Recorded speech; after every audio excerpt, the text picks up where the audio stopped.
David Rono, Chairman West of Rift Smallholder Tea Factories Association.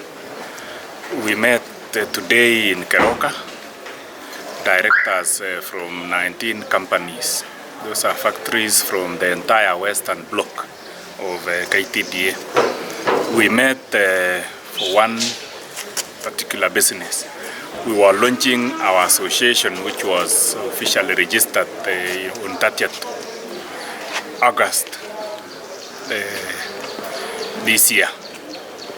So we met here today, all the directors from those factories, and we officially launched our association. Our association will address issues affecting the tea sector in the western part of the country, the west of Rift, that is KTDA factories, all. This is a voice for all the KTDA factories to the western Rift. That is basically what we intend to do as an association. So we'll be championing marketing of tea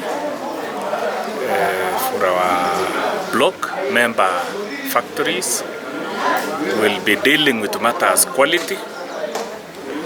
We'll be dealing with any other matter that is beneficial to the smallholder tea farmer in the western block of KTDA.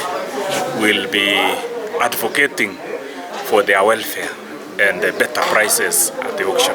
Isolating ourselves from the eastern part, we have unique challenges which are unique to the western bloc. Those are the challenges we'll address. Otherwise, we remain as one under KTDA. We are not splitting.